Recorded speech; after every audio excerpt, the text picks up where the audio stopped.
Good morning, everybody. This is Attila Toth. I'm a principal and co-founder of Portfolio Evaluations, and welcome to our WebEx titled Retirement Plans Best Practices from Plan Design to Fiduciary Education. We appreciate everyone's time this morning. The WebEx is a collaboration between Portfolio Evaluations and Ballard Spahr. Portfolio Evaluations is a national independent investment consulting firm with 5 offices around the country. Ballard Spahr is a national law firm with nearly 500 attorneys in 14 different offices. Representing PEI is Jean Martone, a director of retirement plans, along with Julie Yusko, a senior consultant with the firm. We encourage all attendees to submit their questions through the Q&A box found on the login screen anytime during the presentation. Questions, slides, and the recording will be submitted within the next few days. And any questions not answered during our presentation will be answered in an email following the presentation. At this time, I would like to introduce Brian Panera from Ballard Spahr to kick off the presentation. Brian? Thanks, Attila, and good morning, everybody. My name is Brian Panero. I'm the chair of the Employee Benefits and Executive Compensation Practice here at Ballard, and we are going to talk today about fiduciary best practices. Before we get to the best practice part of this, we thought we would start with some of the basics just to put everybody on the same page.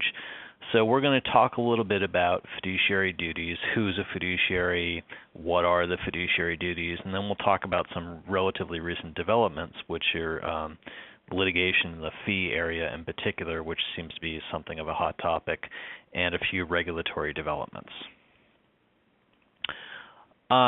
This is something of a preview slide.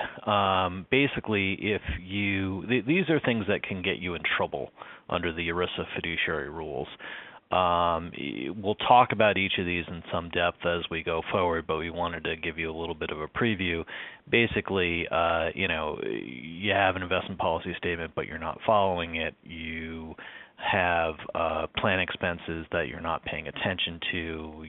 You are failing to clearly think about and document your investment decisions in your 401k or 403b plan. So we'll come back to this to these concepts a little later. So let's start with some of the basics and figuring out who is a fiduciary. So under ERISA, which is the Employee Retirement Income Security Act of 1974, there are some fiduciary standards imposed upon people who are fiduciaries of employee benefit plans.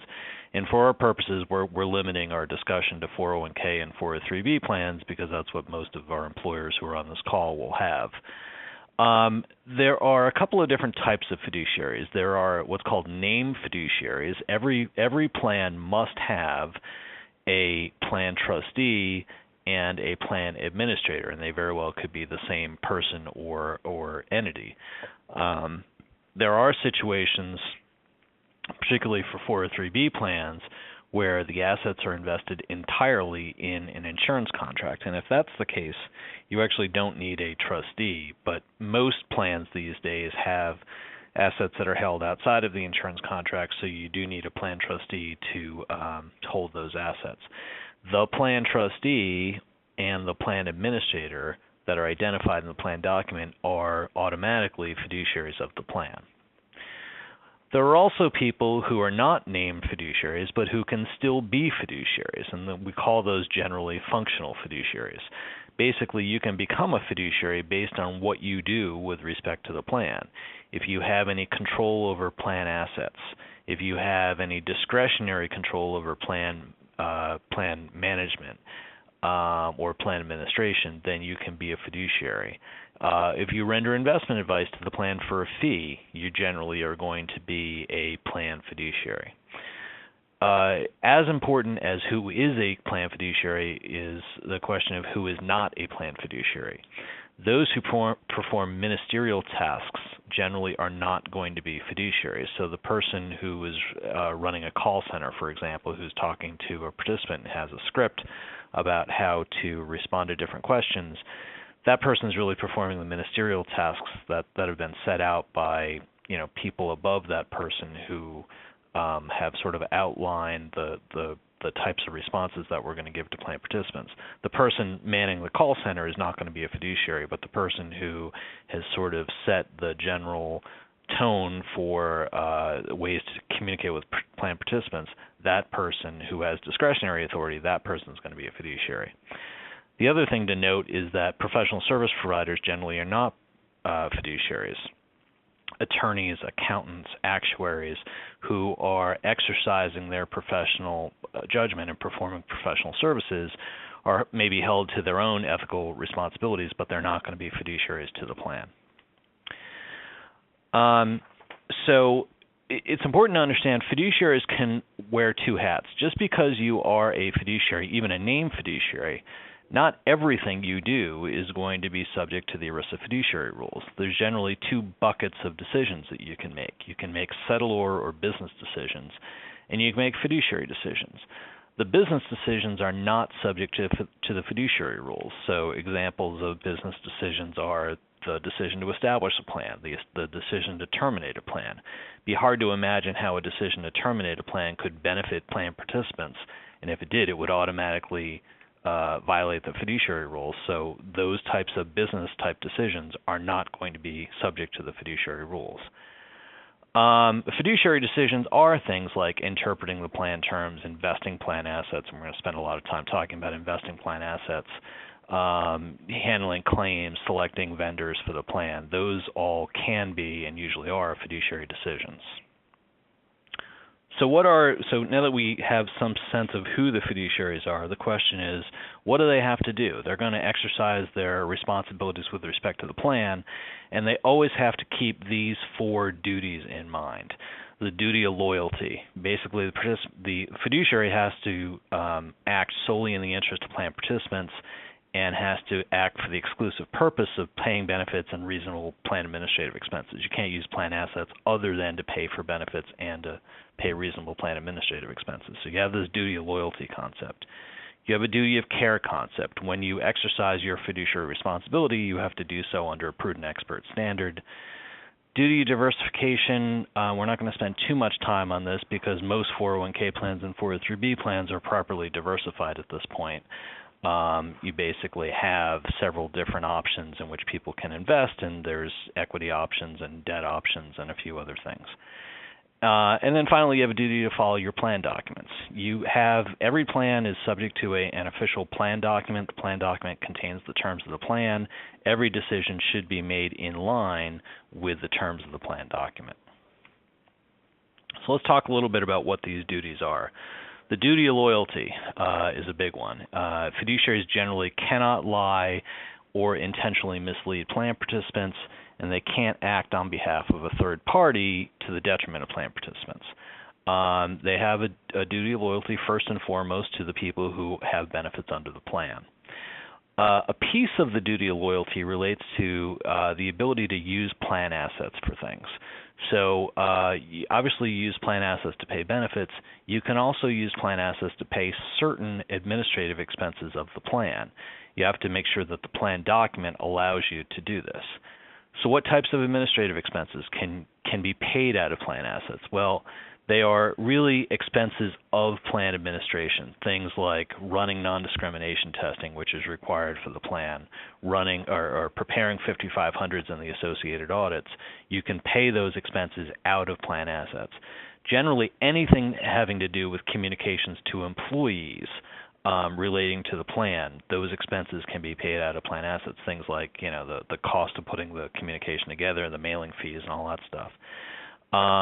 Certain legal and professional expenses can be paid out of the plan if they relate to plan administration. Fiduciary training fees we'll get to in a minute, and investment fees we'll talk about a little later. Those types of fees are plan administrative fees, and if the fiduciary determines that they are reasonable in amount, then you can use plan assets to pay those fees. Duty of care. I mentioned earlier that a fiduciary, whenever the fiduciary is exercising a responsibility under the plan, he has to do so in accordance with the duty of care. And I'm not going to read the whole thing, it's up there, but it is a prudent expert standard, meaning you can't just go into this naively and say, well, I'm a reasonable person, I can make reasonable decisions. You're actually held to a higher standard than that. If you don't understand some of the investment stuff and you're asked to make a decision as a fiduciary, your responsibility is to go out and educate yourself. Either go learn the investment area and be able to make an informed decision relating to the investment of plan assets, or more likely what you're going to do is you have an obligation to go hire an expert. Go get some expert advice to help you with some of the investment stuff. It's important to note prudence is procedural. There's no crystal ball here. If you get sued 5 years from now on something you did today, the court's not just going to look in hindsight and say, well, the market went up, so you should have invested in X asset. Instead, what courts will look at is what types of procedures did you use to ensure that you were acting prudently? When presented with a decision, did you investigate the options? Did you deliberate amongst yourselves and with experts? And after all of that, did you make a rational decision based on your investigation and deliberation? And did you document that decision? Those are all the steps of procedural prudence. And if you engage in procedural prudence, then you will have satisfied the duty of care. We mentioned duty of diversification, duty to follow plan documents. Let me skip to the best practices here. So this is really the key, generally the key of what you should be doing as a fiduciary. In a 401k or a 403b plan, and where you're responsible for investing plan assets, you really should have an investment committee. The investment committee might consist of people who are from the finance area, from the HR area, from the legal area. Sometimes you see risk management. Form a committee that's responsible for undertaking the responsibility of investing the plan assets of a 401k and 403b plan. Once you form that committee, the committee should adopt an investment policy statement. The investment policy statement simply outlines the parameters for what you're going to be investing in, and it establishes benchmarks against which you're going to measure investment performance over time. So the committee is going to adopt the investment policy statement. It's going to make some selections of what types of funds will be offered in the plan, and then it will monitor those investments over time using the investment policy statement as a guide. Another best practice, retain an independent investment consultant. PEI is going to talk a lot about this. PEI is an independent investment consultant. They are the expert. If you don't have expertise, the proper expertise in the investment area, you can retain an independent investment consultant to come in and help you understand and make those decisions. This is always a favorite slide. Fiduciaries have personal liability. So if you breach one of these standards of fiduciary conduct, you can have personal liability. Claims can be brought by plan participants, by the U.S. Department of Labor, by your co-fiduciaries, and you can be responsible for making good losses to the plan that resulted from your breach of fiduciary duty. Just something to keep in mind.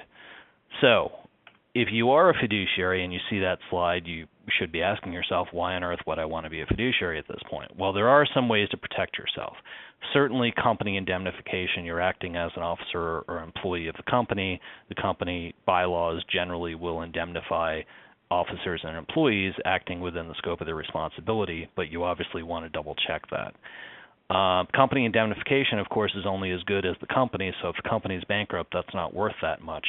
So a lot of fiduciaries will go out and buy independently fiduciary insurance to protect themselves in the case of a breach of fiduciary duty liability. There's some other ways to limit your fiduciary duty by delegating some things to other fiduciaries, by, if you're a trustee, to become a directed trustee, and I don't think we're going to get into those at this point. Talk about 401k and 403b fees, and PEI will talk a lot more about this. There are a lot of different types of fees, and there's a lot of money in 401k and 403b plans. So there are a lot of fees associated with the different things you can do with that money. Investment fees and record keeping and administrative fees, there's all sorts of things that are going to be a drain on plan assets. there has been some litigation over fees in the last decade or so. There are lots and lots of cases here, but to boil down the claims, there are duty of loyalty claims, and then there are duty of care claims. Remember the two fiduciary standards that we just talked about. Duty of loyalty claims are simply that the fiduciaries failed to disclose information about fees. There wasn't any disclosure about the quantity of fees. There wasn't any disclosure about who was getting paid fees. There wasn't any disclosure about revenue sharing arrangements. A vendor was getting paid by the plan, but was also getting paid by a mutual fund. Up until recently, the courts have basically said to the plaintiffs, well, that's nice, but there's no standard. There's no requirement that the fiduciaries have to disclose this stuff to the participants. And that was until recently. The DOL vehemently disagreed with that. And then the DOL came out 2 years ago with a requirement that we'll talk about in a few minutes, that fiduciaries now do have a duty to disclose this stuff to participants. So if you have a situation where there was no disclosure today, then a duty of loyalty claim might actually win, because now there is a standard, there is a requirement that fiduciaries disclose this information to participants. The more successful claims have been the duty of care claims, and these really boil down to the notion that the fiduciaries were asleep at the switch. The fiduciaries were paying excessive and unreasonable fees for investments and for service providers because they didn't understand the fee structure, they didn't understand the revenue sharing arrangements. They weren't paying attention, essentially, and they were paying more than what they should have been paying if you looked at the market generally. As a PEI, I may get to this a little later, but the market for fees has been coming down dramatically over the last couple of years. So if you did a fee review 4 years ago and you decided that your fees were prudent at that time, you're probably past due for doing it again because the market has moved down. So it's the type of thing where you need to pay attention to this, and you need to keep thinking about, are we paying the right amount of fees in these cases? There have been a couple of regulatory developments of late in the last couple of years. There's a new requirement for vendors, service providers, to disclose information to fiduciaries. I'm going to talk about that one in the next couple of slides. There's also a separate requirement for the fiduciaries to disclose information to plan participants in 401k and 403b plans. In our experience, the vendors are really handling this for the fiduciaries, so I'm not going to get into the details of that, but just know that it is out there. But I do want to talk about the vendor or the service provider disclosure to fiduciaries, because this is a relatively new concept. Who's covered by this? It's service providers who are receiving compensation for services to a plan. Now, as I mentioned before, you can only use plan assets for a couple of things. You can use it to pay benefits, and you can use it to pay plan administrative expenses. Well, paying those plan administrative expenses to an outside source, like a vendor who's providing services, is actually a prohibited transaction under ERISA unless the amount of fees paid out are reasonable in amount. So if you pay unreasonable compensation to a service provider, you have a prohibited transaction under ERISA, and that's a big problem. How do you figure out whether something is reasonable? How do you figure out whether the fees you're paying are reasonable? The fiduciaries need to do an evaluation here, and that's what these rules are all about. They sort of build out requirements for the fiduciary analysis of what is reasonable compensation. So who are the service providers that are covered by this? Anybody who expects to make $1,000 or more in compensation from the plan. Fiduciaries like investment advisors are certainly in that category. Record keepers, brokerage service providers, even some professional service providers who are getting paid out of the plan assets, accountants, lawyers, auditors, so on. It's direct or indirect compensation. Direct compensation is payable by the plan or payable by the plan sponsor.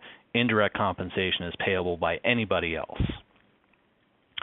So what has to happen? The vendor or the service provider has to disclose to the fiduciaries what types of services are being provided and what types of compensation are being collected by the service provider, all direct compensation, all indirect compensation. If the service provider expects to provide services as a fiduciary or an investment advisor, it has to say it is acting as a fiduciary or an investment advisor. It has to disclose the types of compensation, how the compensation is being allocated in certain circumstances. If there's any compensation due upon the termination of the contract, that has to be disclosed.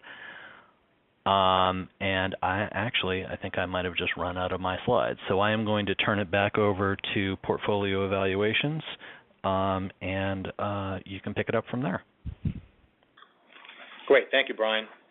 While we were preparing our part of our presentation, along with Brian, we thought that our piece would probably be best served by focusing on the three pitfalls that we observe with our practice today. You can see them on the screen. There is a tremendous lack of benchmarking accurately fees and understanding the fee structure that plan sponsor is working under. So Jean Martone will review that with the audience. I will dive into the number of investment choices and some behavioral science that we're aware of that we wanted to share with you.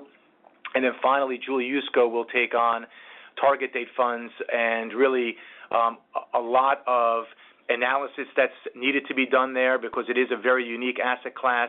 Most plan sponsors in the defined contribution space are using those funds as their qualified default investment alternative, and we wanted to make sure that you were aware of some of the analysis and some of the Department of Labor tips that recently came out on the evaluation and selection process that good fiduciaries need to go through.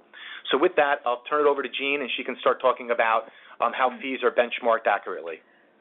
So I think with respect to slide 25 and 26, this is really just reaffirming the fiduciary responsibility that Brian already covered. And on 27, we're just trying to show an illustration of how the defined contribution record-keeping business has really become one of scale, right? So the more participants that you have, theoretically, the lower the cost should be. But I think I really want to spend a little bit of time on slide 29 and kind of talk about how we help our clients fulfill their fiduciary responsibilities with respect to evaluating fees. And I think the first thing is we like to approach this, and Brian used this term as well, as really an evaluation or an analysis. This is pretty complicated, and plan committee members change frequently, and so we really like to start with, do you understand what you're paying for the plan? And the way we do this is, first and foremost, we try to accumulate a lot of demographic information about our clients. Very often in the not-for-profit space, there's a 403B, there could be a 457, there may even be a 401K. So first and foremost, how many plans do you have? Are there any unique operating provisions of those plans? Are there provisions of the plan that cause the vendor to do things manually or off-cycle? And sometimes not everybody on the committee is even aware of that because the day-to-day person is performing their job the way they've always done it, and the people on the committee may not really understand some of the things about the way the plans have been designed that are driving fees. So we spend a lot of time collecting that data from our plan sponsors, but then we also spend a lot of time with the vendors to understand, because often there's three sides to a story. There's the plan sponsor who has one point of view on how their plan is being run and administered and the cost that might be appropriate, and then there's the vendor's point where, well, some of these things we've talked to different members of our client about that could be changed to impact fees. So it's really first an analysis of, do you even understand what your fees are and what's driving those fees? And then we also spend a lot of time trying to make our plan sponsors understand the pricing models that the vendors have. Historically, in the defined contribution world, 30, 40 years ago, you may have had a record keeper where you wrote a check, for example. As the mutual fund companies gained market share in this business, it became very much that the revenue sharing off the assets covered the cost of the plan, and that's kind of where we are today, and that's how most of our plan sponsors pay for their plan. But is that where you should be today? The other slide that we showed you that as plan participants increase, the cost should actually probably start to come down because now there's a greater number of participants where that fixed cost is being allocated across. So there's a bundled kind of pricing arrangement where the assets and the revenue sharing off of the assets cover the cost of the plan. Or there could be a situation where the vendor says to you, we need 47 basis points to run the plan. Do our plan sponsors and everybody on the committee really understand what that means? Or is it that they're going to charge you a fixed dollar per participant to run that plan. And that's only one piece of it. What they need to run the plan is the first question, and then the second question is, well, how do you want to pay for it? Do you want those assets and the revenue sharing off those assets to continue to cover the cost of the plan? Do you want to start thinking about shifting and going to cheaper share classes in the investments and limiting the revenue sharing, and then perhaps either having the entity or the participants start to pay that fixed cost? So it's very much a very long discussion, because there right now, and Brian can correct me if I'm wrong, there's no right or wrong answer as much as it's, do you understand, have you gone through a process, and what are you comfortable with? And it's not just about picking the cheapest vendor. I could probably tell almost everybody on this phone that if we did a benchmarking today, your incumbent would be a little bit higher than everybody else, because to Brian's point, there is still a lot of jockeying for position in the industry in terms of trying to lower fees, but why are those other fees lower? And not forgetting, not saying, and we've had plan sponsors say, well, maybe I should just go to XYZ vendor because they're cheaper. Well, there's an internal cost to move to another vendor. So it really does go back to understanding where you are, where you want to be, and what's appropriate for your organization, because there is no one-size-fits-all. You know, if anyone on the phone is in a higher ed situation where you have multiple vendors, that in of itself is a very complicated thing to manage. Are you using somebody's master administrator program? Is it the right one? 5-6 years ago, those products were few and far between. The vendors have evolved in those as well. So, you know, again, it's really trying to make sure that our clients understand where we are and where we should be. The next couple of slides are really more just reinforcing what Brian has said in terms of understanding and making sure that you're getting the proper disclosures from who you need to get them from. And then on slide 32, we're giving you just an example of a situation where we did a benchmarking, and as you can see, the existing record keeper was at 62 basis points, and the competition came in at around 52.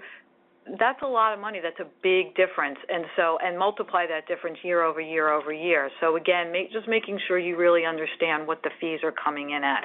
And again, the next slide just talks about so that everybody really understands what's driving the fees, because you could have two plans that have the same amount of assets and even the same amount of participants, and one could be a very straightforward plan using a prototype or a volume submitter, and it could be very easy for the vendor to evaluate, and then you could have a second plan where there's a lot of maybe historical plan provisions that need to be maintained. Maybe some of those require a lot of manual intervention, so it takes the vendor a lot more time and resources.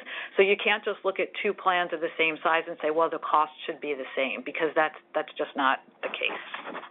And so I guess the next slide really just is more identifying your fees, understanding your fees, and making sure you're comfortable with the arrangement that you're in and that it's appropriate for your particular organization, because it is not one size fits all. And with that, I am going to turn it over to Attila. Great. Thanks, Jane. So I'm going to transition into the second pitfall that we see, which are plan sponsors offering too many investment choices.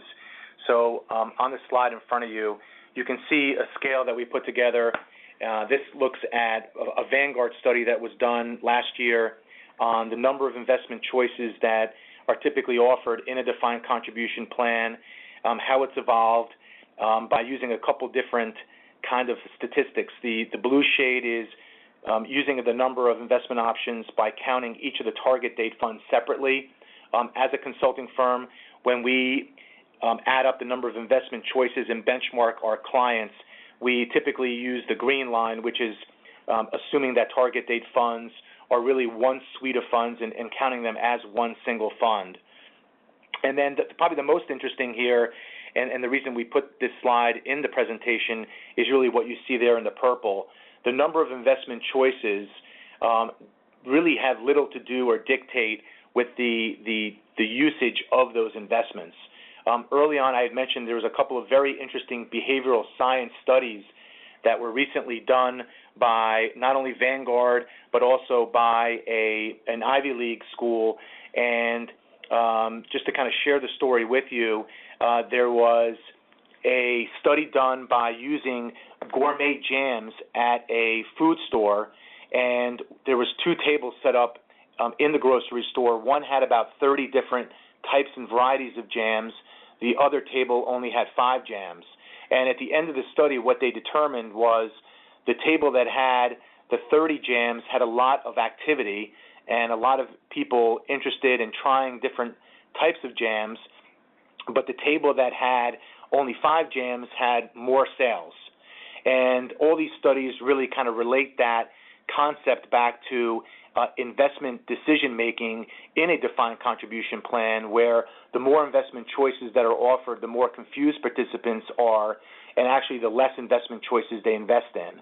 And you can see on this slide that there's some truth to that, where the purple really kind of starts falling down even as you surpass that 18 number average when you look at that kind of green bar.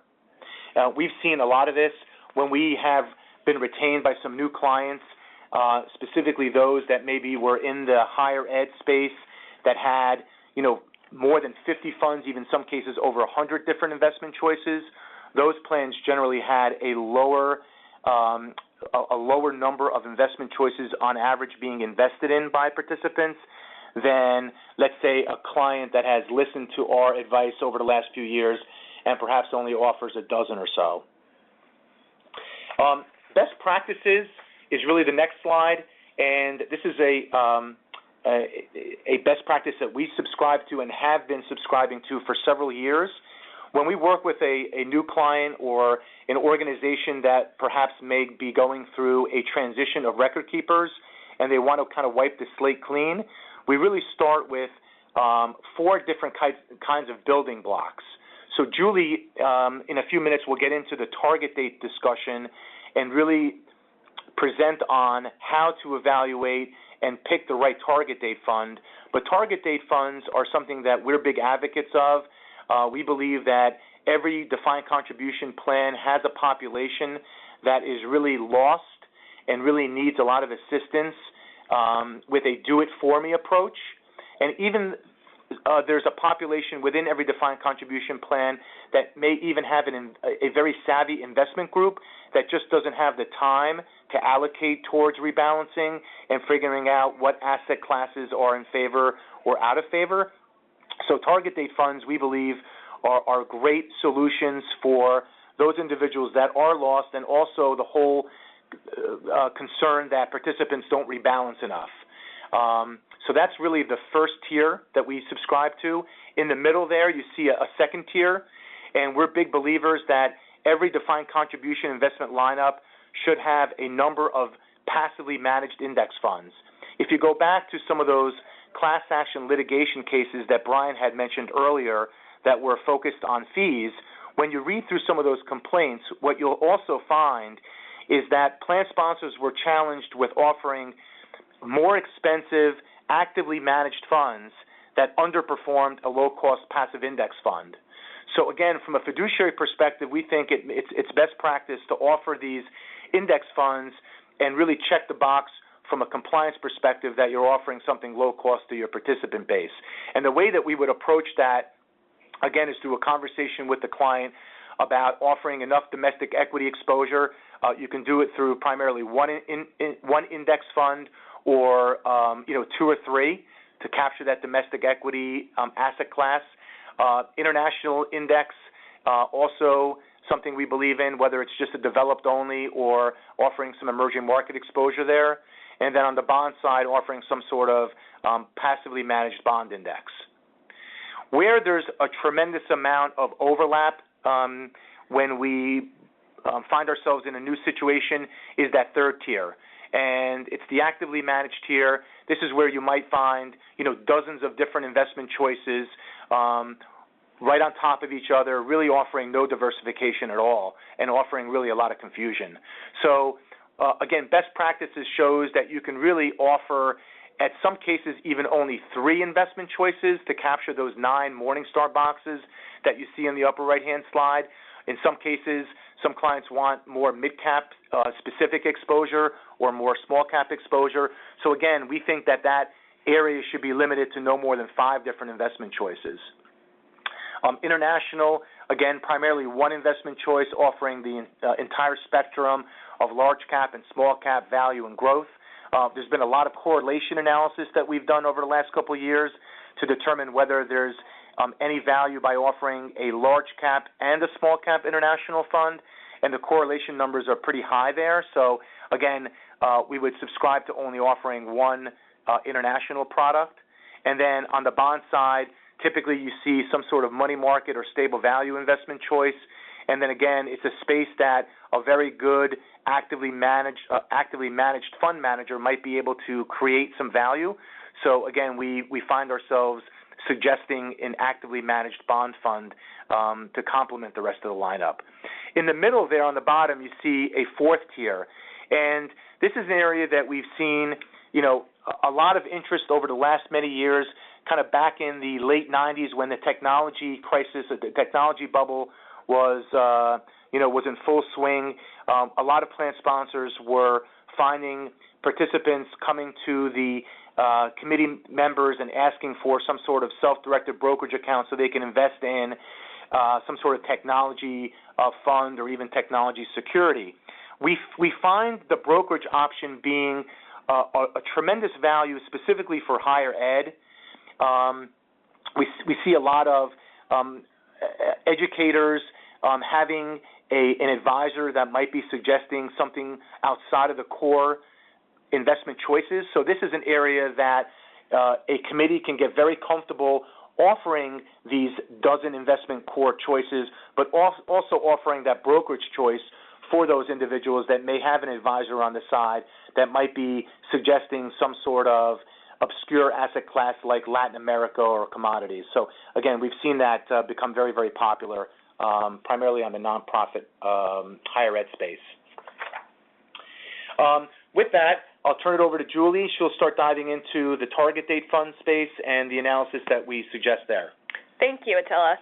So as Attila mentioned, target date funds are just one suite of investment choices that we look at in the scheme of an entire investment menu for defined contribution plan.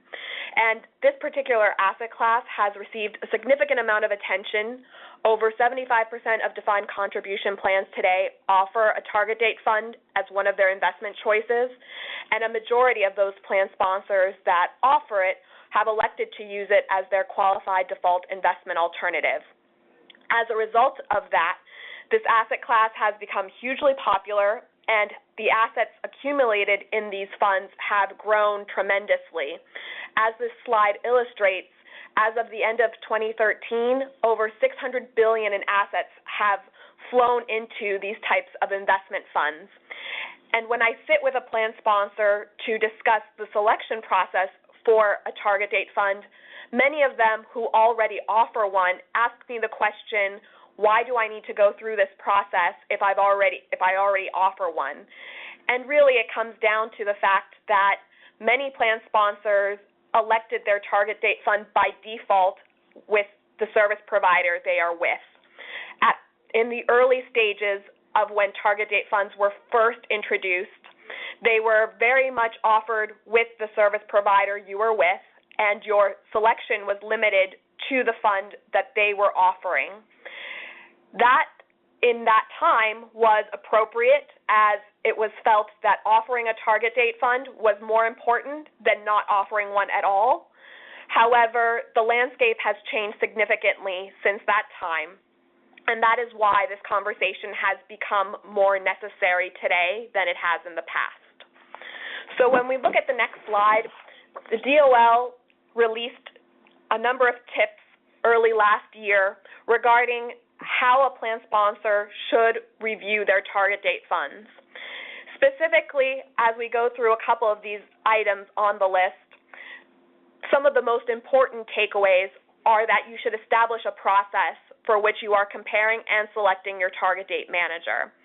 Understanding that each fund is very unique and that the risks that each manager are managing to may be unique for your population, or it may not make sense for your population.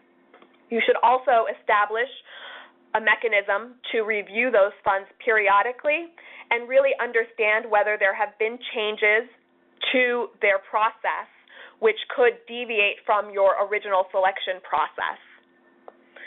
Also, some additional areas that need to be considered are your fees, understanding whether the proprietary fund that you may be in, does that make sense for you, or should you consider a non-proprietary or custom target date fund? As it is today, most plan sponsors, in excess of 94% of plan sponsors, use an off-the-shelf fund, but as the DOL has indicated, you should at least consider a custom product as well to determine whether that is an appropriate direction for your population. And then communicating to participants. There's a certain level of disclosure that is required to participants and really helping them understand the investment risks. When we look back at 2008 and the downturn in the market, there were a number of surveys that were conducted asking participants what their impressions were of target date funds, and many very much misunderstood what their objectives were. Predominantly, the belief was that at the specific target date, they would receive a stream of retirement income, and they did not understand that there was the potential to lose money in these products. So with that, the DOL has taken a lot of time to place their focus on these funds, and it really is the obligation of the plan sponsor now to understand, review, and reaffirm their selection process, and most importantly, to document that process, since your main obligation is to demonstrate the procedural prudence, and that should help avoid a lot of the litigation. When we look at the next slide, this is more of just an illustration for you to understand how target date funds are so unique and different. They are a series of funds that usually come in 5 to 10 year increments that are invested in multiple asset classes. They automatically rebalance, as Attila had mentioned, and they become more conservative as they approach retirement. The shift in asset allocation over time is the glide path, and that is represented by the line and shaded area that you are seeing on this chart. Each target date provider has a unique glide path, and that glide path says a lot about their biases toward the two inherent risks that participants are encountering. Those two risks are an event in which the markets take a significant downturn and you are approaching retirement and you may lose a significant amount of your retirement income. That is shortfall risk. The second risk is longevity risk, that as a participant, you may outlive your assets. And those two competing risks do not necessarily play well with each other, and so the glide path is a significant indicator of the provider's position on those risks. So when a plan sponsor is evaluating their target date fund, they need to understand what those risks are and identify or align themselves with the belief or philosophy that they fall under and select a target date manager that aligns with that. And that is a lot of the process and discussion that we encourage among the plan sponsors that we work with. To conclude on the last slide, as I mentioned earlier, you should not be limited to looking at the proprietary fund or target date fund that is with your service provider, that there has been significant change in the landscape and open architecture or your ability to invest outside of your service provider's investment menu is more widely available. With that, plan sponsors have the obligation to consider options outside of just what their service provider has available. Since this is an asset class that is predominantly becoming the most utilized investment choice by participants, and the trends I had illustrated in prior slides of assets growing is anticipated to continue, it is really imperative that plan sponsors give this the due attention that is needed. So with that, I will pass it back to Attila, and we can see if there's any questions to answer. Thank you, Julie. I think we, just to remind everyone, if you do have any questions for us, there should be a Q&A box that you can submit your question, and when we do get it, we will read it and answer it. If we have more questions than are asked in the time frame that we have left, we will answer those questions via email. But while we wait for those questions to come in, perhaps, Brian, I can ask you a question as it relates to nonprofits and nonprofits trying to really adopt the same best practices that we've seen on the corporate side. In addition to some of these pitfalls that we have discussed, do you see any other areas that fiduciaries are lacking with their responsibility as you meet with them and see what they're doing? Well, yeah, we do see a trend in nonprofits who, some of the nonprofits we work with are sort of behind the for-profit companies by, a couple of months or a couple of years. There are still situations out there, and there are some higher ed institutions in particular out there who have adopted the notion that we can just offer all of the funds offered on a particular platform. So we'll go to TIAA-CREF, for example, or Vanguard and say, we're just going to offer everything available on the TIAA-CREF or Vanguard platform, or both, which turns out to be hundreds and hundreds of funds. And the comment we sometimes hear is, well, how could we be breaching our fiduciary duty? We're making available all of these funds, so we have to be making available, just statistically, some of them have to be good funds, and we're just allowing participants ultimate choice. They can choose from whatever they want, and the response to that is that if you're making available 200 funds, in addition to there being undoubtedly some good funds, there are also undoubtedly some bad funds, and you're making those available, and you're setting participants up to fail, which is what you always want to avoid doing when you're a fiduciary. Your obligation, and certainly the Department of Labor's view of this, is that your obligation is to make available a prudent menu of investment options. And that means, and we think it means, you need to have a smaller number of funds. And we've seen companies with anywhere between 5 or 7 and 20 or 30 funds. That's probably the sweet spot. That's probably where most employers are going and probably should be going. If you offer 200 funds, there's simply no way that a committee is really going to be able to exercise its fiduciary judgment in deciding that each one of those 200 funds is really prudent to offer to participants. It's just too much. And if anything, if somebody happens to invest all their money in the worst performing fund of the 200 funds, theoretically there could be some claim for breach of fiduciary duty against the fiduciaries who made available that fund in the investment lineup.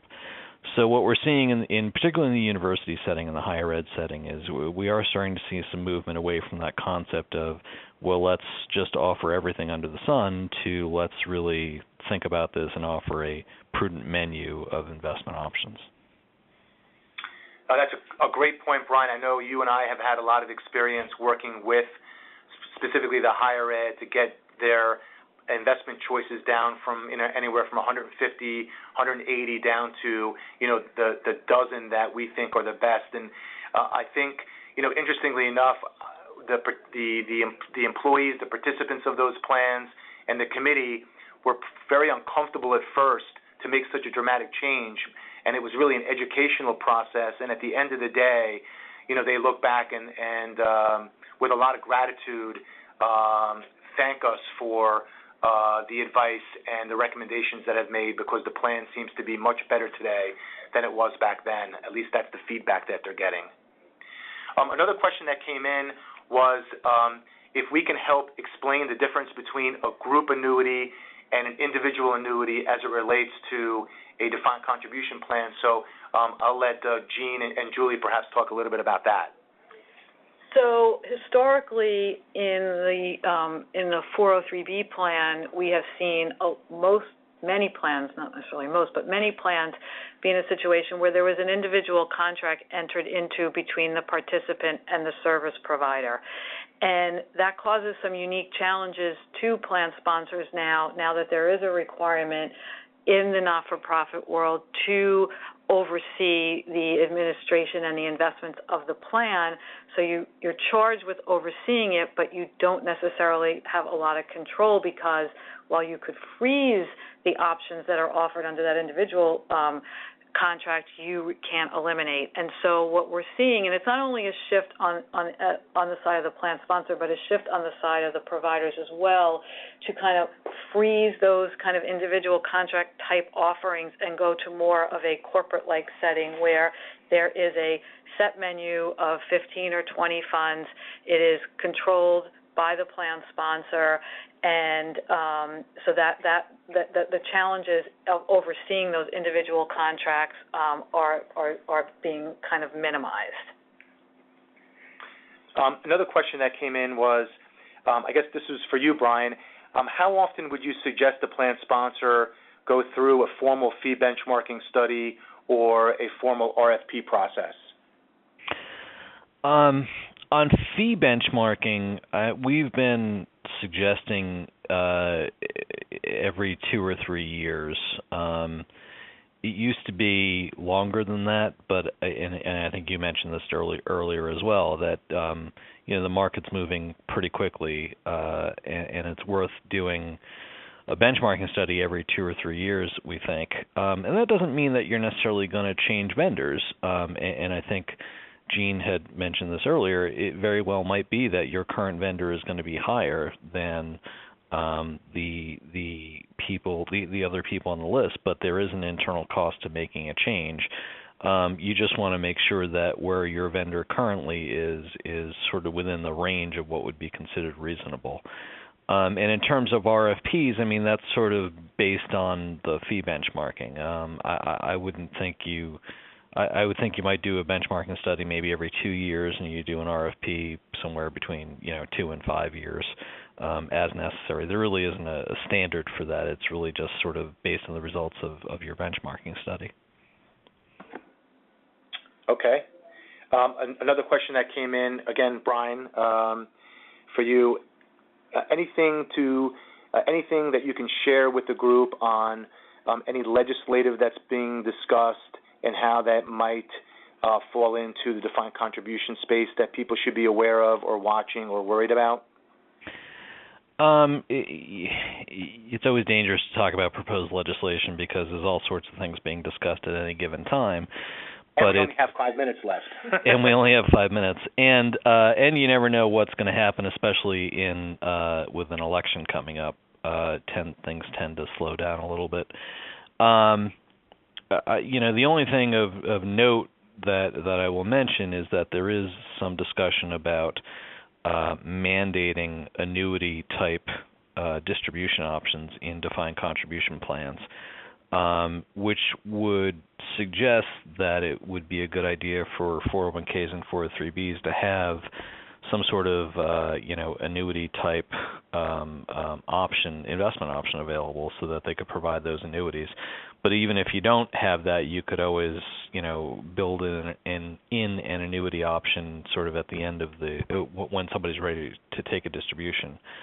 But there really isn't anything that's sort of a high level likely to pass in the near future that's going to be particularly relevant to this discussion. What is relevant is that there continues to be litigation out there, particularly on fees and fiduciary duty, and coming down to the basic question of, is the fiduciary who's responsible for creating this investment menu of options, is that fiduciary paying attention to both performance and to the cost of providing those options? Great. Thanks, Brian. I think that is the final question that we received. Again, we wanted to thank everyone in the audience for spending an hour with us. Hopefully it was valuable to you. Just a reminder, the slides and the recording will be distributed to all of you that participated. If there are any questions that you have for either Brian or for PEI, feel free to email us. There was a request that came in already for a sample request for proposal for an investment advisor, so we will be distributing that to the plan sponsor that requested it. But once again, thank you for your time, and we look forward to hearing from you soon. Thank you. Take care. Bye.